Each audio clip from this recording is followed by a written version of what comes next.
What's up, everybody? Jensen Cummings here. Thank you, as always, for tuning in. Today's Best Served Podcast 342. We're talking getting out of the weeds for hospitality workers. We got Raeghn and Molly of CHAAD, and of course, we'll be hearing from Elle Jarvis from In the Weeds as well.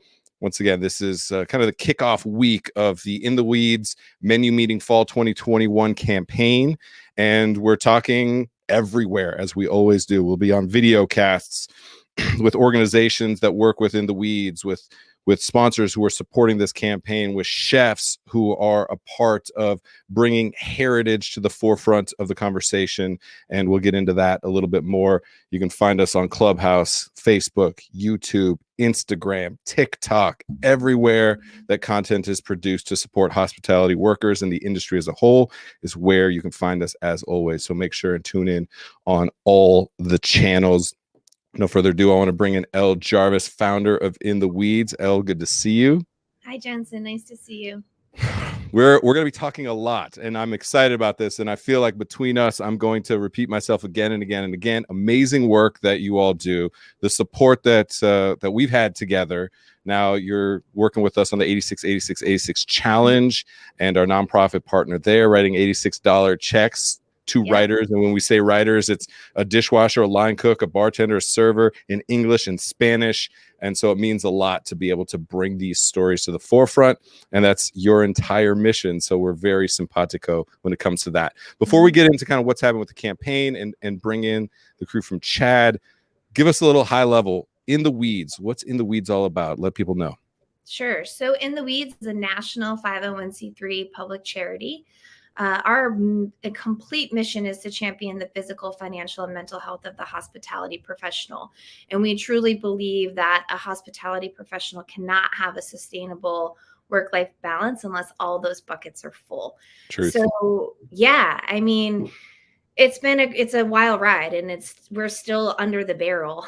I'm at the beach, so there'll be a lot of surfing little clips here. But we're still under the barrel in the hospitality industry. You know, restaurants are open. People are starting to trickle back into work, but it's definitely a long road to recovery. So what we do In the Weeds is we find solutions to the problems that everybody talks about. So access to healthcare. We've partnered with many state marketplaces to get hospitality professionals low cost, no cost care that is subsidized and quantified based on income versus hours. We created designed this white label crowdfunding platform so folks can sort of get away from the GoFundMe model and have a little bit more protections through a nonprofit processing those crowdfunding campaigns for them. And as a all volunteer, like negatively funded startup nonprofit, of course, we had a million different ideas. But we've really dug in and found other partners in other markets that we can attach our 501c3 to as a fiscal sponsor for other nonprofit or mutual aid or activism work groups that are doing the work that don't necessarily have the resources to incorporate on their own or want to incorporate on their own, but benefit from being able to receive grants and sponsorships to fund their work through our 501c3 status. You can tell you have said that pitch so many times. Flies right out. All right. And Raeghn and Molly with us. I want to bring Raeghn in first. Kind of introduce Raeghn. How did Raeghn, good to see you. How did this relationship start? Right. We have you're out in the Boston area, in Chicago. How did the connection start? I'm interested first. How did the connection start? I think it was through Instagram. Yeah, I think so. I think, just Elle liked the work that we were putting out, connected with us through Instagram, and just fell in love with each other. A lot of respect for the work that we're each doing in each other's city. A lot of like getting on a Zoom call and just rambling about the industry and how it could be better and future building and dreaming together. That sounds about right. And then the action on the backside of that, right? It starts with conversation. We have to have real conversations, not these facade conversations about the industry, how shiny everything is, or even some of the complaining. Sometimes we have to find a way to take that initiative into action. And your organizations have absolutely done that. And so we're grateful to be able to create a platform of content creation in this campaign. So excited about that. Raeghn, for you, how did CHAAD, how did the work start? CHAAD got started by myself and a coworker because we were looking for a way to organize the restaurant we were working in. This was happening in the spring of 2020 or early summer of 2020. So a lot of restaurants were organizing around the protests that were happening and organizing around demanding better work environments. So my coworker and I started collecting a list of restaurants in Chicago and what they were doing, what they were saying that they would do in terms of Black Lives Matter and in terms of better work quality, and what some restaurants weren't doing. And we decided to share that information with folks, and it kind of blew up in our faces, and people were really excited about it. And it became this bigger thing that we weren't even trying to do, because the hospitality community was looking for accountability, was looking for resources, was looking for places to share stories and to share the experiences that we all whisper about. So that's kind of how CHAAD became, because people wanted it to be. Yeah, I appreciate you say it kind of blew up in your face. We've definitely felt that as well. I know Elle has, where all of a sudden now accountability is love is one of the kind of the taglines. I see it on your IG profile pic, all that. And it made sense because you're kind of trying to create accountability for the hospitality industry as a whole. But now you're also creating accountability for yourself, because you've set an expectation that you're going to be out here as a resource and supporting. So I appreciate that you've taken that mantle. Absolutely. All right, let's bring in Molly as well, part of the CHAAD team. Molly, good to see you as well. And Molly, I'm going to put the difficult task on you of what does CHAAD stand for? So CHAAD stands for the Chicago Hospitality Accountability and Advocacy Database. Well done. That rolled right off the tongue. Oh yeah. We usually just go by the CHAAD Project for short. I would stick with the CHAAD Project. I saw it and I'm like, I'm not going to attempt to rattle that off. So I appreciate that. For you, how did you get involved with CHAAD? What does CHAAD really mean to you? So I got involved early last summer of 2020. I was one of those people who was dealing with a lot of grief because of the restaurant I was coming from and a lot of the controversy that old bosses were facing, and just a lot of grief and anger, coinciding with, like Raeghn said, all of the anger around the civil rights unrest last summer. So I got connected to the CHAAD Project, I think in June of 2020, just by other restaurant workers who shared similar sentiments and were looking for this outlet and a way to organize our thoughts and feelings and maybe do something about them, because we were watching our industry burn around us and on multiple fronts. And I think when we talk about love, like most folks in this industry do love it. We just have to find better ways to be in relationship with it so it's healthier. Yeah, it's sometimes you end up with like Stockholm Syndrome in this industry, and so many of us get in so young. I was 17, and so you don't know any better, and there's this strange dynamic of abuse inflicted on you and self-infliction, and then the oppressed becomes the oppressor, and all these dynamics at play that are very human, yet we focus so much on, leave your shit at the door, smile, it's part of your uniform, you're only as good as the next plate up, and you're breaking down that facade. So I really appreciate that. Two kind of directions I want to go. Elle, I'm very interested, this concept of getting out of the weeds, the concept of collaboration over competition, halo organizations, the way that you're navigating, bringing in, great thinkers, great leaders, action takers within the industry. Hi to the cat there. We love when pets make guest appearances on the show. So I'm interested in that. And then I want to find out exactly, I'm in the industry in Chicago, anywhere, how can I get involved? How can I get the support that I need? But Elle, if you can kind of break down kind of why we're at the table here together. Sure. So I think it all comes down to what we know in this industry at large is relationships, and what in the weeds is what I do as the founder of In the Weeds is really foster those relationships to make sure that who we are partnering with and who we're sort of like hitching our wagons to are speaking the same language, and we're just building this really safe space with one another to give each other the agency to like heal from whatever trauma we're obviously like healing from the past 18 months or 20 years in the industry.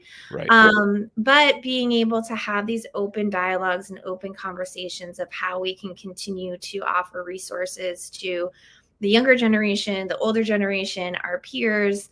I was thinking about it this morning.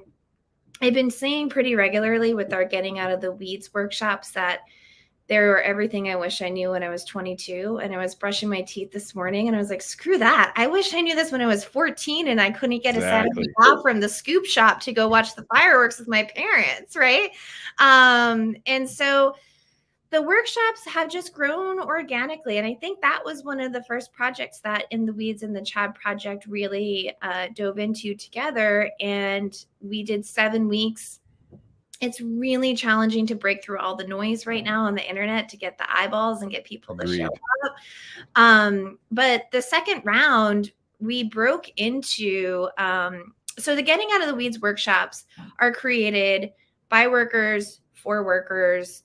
The entire workshop program is written by a member of the CHAAD project who is a licensed therapist. Emily is amazing.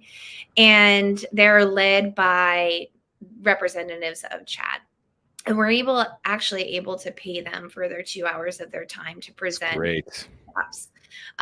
Which is fantastic. So they're tips and tools for managing, stress and trauma in the restaurant industry. So they're in 3 different modules. We do 3 different sessions a month, but they're the same session. So if you're in several different time zones or you missed the first one, there'll be 2 more opportunities to be able to tune into that first session. We do record them, so you get access to them for a month after. It is behind a password. On our website. So you have access to go and revisit them for a month after. And we broke them into 3 modules. So they build on each other. The first module is stress, trauma, and resistance, which dives into like what are our trauma or stress responses: fight, flight, fawn, freeze, different scenarios, so you can identify what type of response you're experiencing, how to ground yourself, and then how to resist those traumatic experiences you have, whether with your coworkers, your managers, or your guests throughout the course of service. The second module, boundaries, microaggressions, and substances, which sort of all layer right into each other.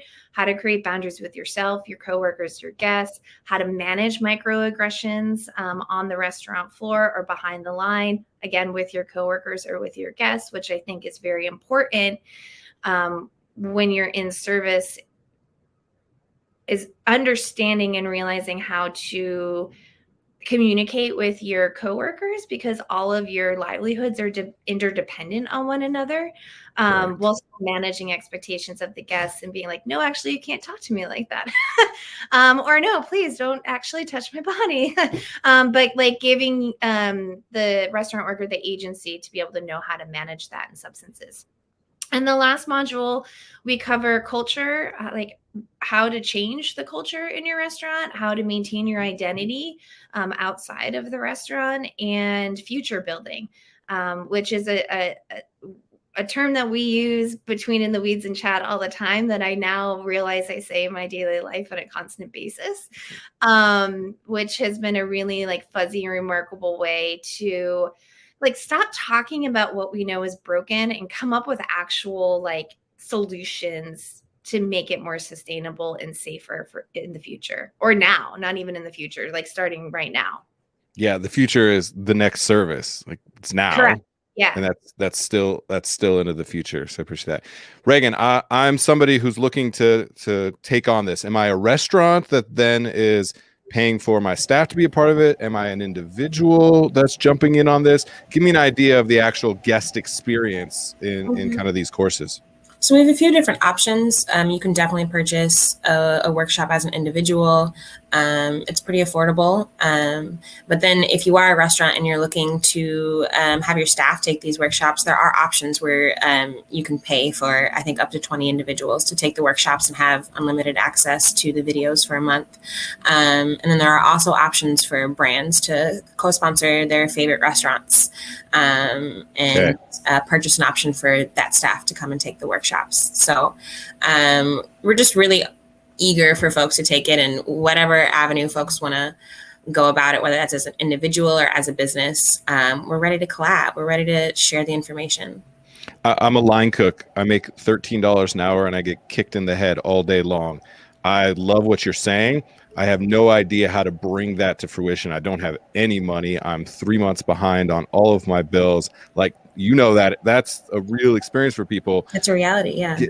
Get me there. I like what you're saying. I think you have cool posts on social media. I don't know how to get to taking care of myself, investing in myself. I don't have the money. Give me an idea of how I might navigate that reality. I would say to that line cook, first off, is to shoot us a message. We're open to anyone taking these workshops, regardless of their financial situation. There are real tools. Like, even as a facilitator of the workshops, when I go over them, I'm like, damn, like, how did I not know this information? How did nobody tell me this? How am I learning these things right now while I'm facilitating this? They're life-changing. I think one of the most beautiful things that the workshops do is they really teach you your own worth as a worker. We are valuable. We have skills that are worth investing and protecting. And I want every worker to feel that way. So if there's someone out there that wants the information but feels like they can't access it because of whatever their situation is, I would tell them to reach out and we will get them access. And we can support that with Best Served. Here's what you do. You submit an article to the 868686 challenge. In the Weeds writes an $86 check to you for telling your story about the best meal you ever had, cooking for Obama, or any other story that you have to tell. And cooks and service industry people have the best stories to tell. You put 250 words on paper, so to speak. We will publish it and go ahead and take that money, invest in yourself, and go take one of these courses. That's how these three organizations here can support you as an individual and the worth and work that you do. So really appreciate that. Molly, I want to have you jump in here. And how else can I interact? I love the courses. I think this is interesting. Your content game is strong. It's very interactive. And so I want to be more involved. Where can I follow you? How do I share in the message of what CHAAD is up to? So we do have a Patreon. On it, you'll find posters that we've made that would be great for a workplace. We also have short and long form articles that we post relating to different topics across hospitality, whether it's abolitionism in hospitality or how to stay safe as a sex worker, which we consider sex work very parallel to hospitality. There's a lot of crossover within that. And it's also a great way to support us. We have multiple different levels. There's like a $1 level if you're just a worker who wants to be able to consume what we're creating, all the way up to ownership, or if you're an executive in a company where it's a little bit more to support us. But beyond that, if you are local in Chicago, we do fundraising events, I would say quarterly, that are usually pretty fun. We just had one on Labor Day that was supporting workers and workers' rights in collaboration with a bunch of independent creatives and makers and vendors who are also hospitality workers. You're saying Labor Day is not just to throw a party at the end of the summer, that there's actually meaning and value in why we celebrate that day for workers and laborers? Oh, yeah. I mean, it was a party, don't get me wrong, but we also... we're hospitality people, so we can do both. We can have a mission and party for sure. I definitely appreciate that. Elle, Halo organization. Can you break that down? That's something that CHAAD is, and the work that you all are doing together. I know there's a lot of people in cities and townships across the country that are like trying to start some grassroots something. They don't know what the hell they're doing. They just know something has to change. How can more people kind of get onto the path of the support that In the Weeds is creating for organizations like CHAAD? Sure. I think it all starts with a conversation. Reach out, shoot a DM on Instagram, send an email. We have a bunch of different options. We have the white label crowdfunding platform that all of our Halo orgs have access to fundraise on their own on the internet. That all gets sort of like funneled into in the Weeds account and reallocated. We have, I think, 5 Halo orgs. Yeah. So CHAAD was number 1, even though they weren't official. CHAAD actually had a different fiscal sponsor when we first started working together. And as soon as I was 2 weeks back, so I was like, I'm going to Chicago. And they were looking for a new fiscal sponsor. And they're like, we were going to ask if we could get on your calendar next week. I'm like, no, it's done. Cheers. Let's go. Yeah. And so we have Chad McCoy's Lip Service, which gives scholarships to BIPOC women to learn a second language to bridge the language barrier in hospitality, which I didn't even think about, like mind blown. The 86 challenge. And then Flew the Coop, we've been working with for about a year. Lots more information on that soon. And this past summer, we fiscally sponsored Be Wild Econ's summer tour, which was really remarkable. They wanted a 4-city tour. We got the whole thing sponsored. So everything that they raised through ticket sales, they were able to pay talent for food and labor and then redistribute everything to mutual aid. Like we were writing $2,000 checks to Detroit Black Land Farmers Trust, House of Tulip, Southern Solidarity, Chicago Bill Support, and like really digging into true mutual aid through that event series. And then these cuties made me cry when they had their last event on Labor Day. They decided that they wanted to redistribute half of what they raised at their event to the mutual aid fund that we did for cottage food makers and alt economists and independent restaurants in New Orleans that were trying to reopen and rebuy their perishable goods after Hurricane Ida. So that's the true sense of collaboration over competition, right? There is no book to this. We cannot YouTube what we're trying to do. We are definitely writing it together. But if there is a group out there that are looking for the support of a 501c3 fiscal sponsor, reach out. We'll have a couple conversations and see if it's a good fit and see how we can help. And we have the resources to sort of meet organizations where they are. We had an amazing strategic planning session with CHAAD a couple months ago and put together the mission, the vision, the goals, the blueprint, the benchmarks. And it was really inspiring to watch their group particularly interact with each other to identify what CHAAD actually is, because I think that's what's really hard working in like mental health space or restorative justice space in the restaurant industry right now. There are so many organizations, which is amazing, but trying to identify like what lanes people are staying in so we can funnel those resources to one another where everything's very strong. So that's our Halo org program. Yeah, I appreciate what you actually said at the end there, maybe even the most, because you mentioned how we didn't even realize that we should have known this when we were 14 years old. And so we're learning so much new information. There's also an interesting thing. We get so siloed and stuck within the 4 walls of the restaurant. Sometimes when you start doing the kind of work that we all are doing, you also get kind of siloed in tunnel vision and don't realize how many other individuals, entities, organizations are out there doing similar work or complementary work. And you're just grinding and hustling and it feels normal and natural because that's just what we do. Yet there are so many opportunities for CHAAD to funnel funds to IDA that never would have happened if there wasn't this eyes wide open mentality and this collaborative community support mentality. So I really appreciate that we're breaking down a lot of those facades, a lot of those silos through this.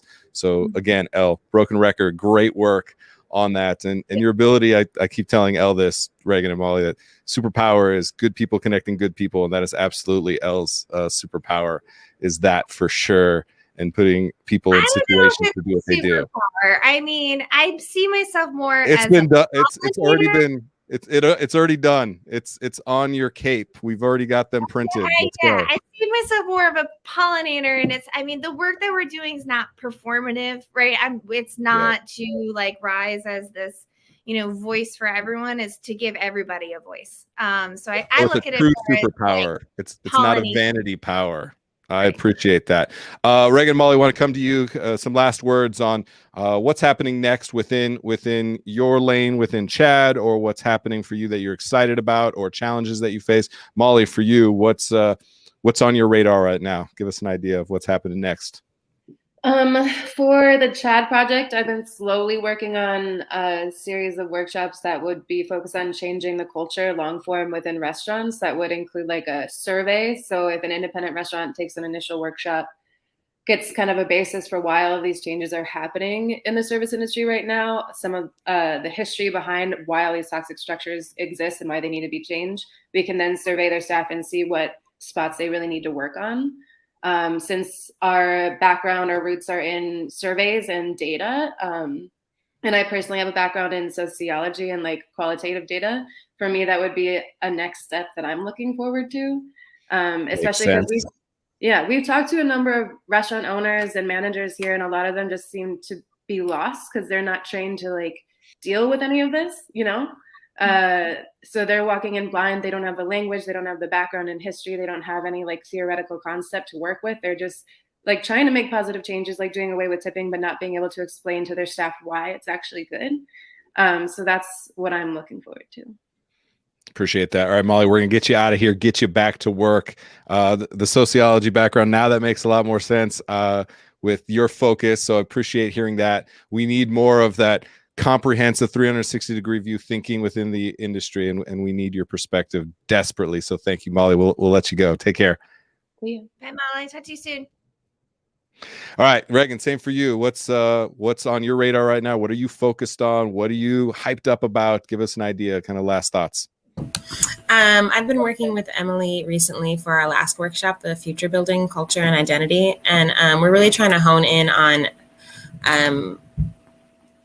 there's a lot of conversations in the industry about like what's not working, what's toxic, what's harmful, but we're really trying to dive into maybe more of why we lean into these cultures. Okay, we understand that tipping is bad, but why do sometimes we like tipping? What are the benefits that we get for tipping?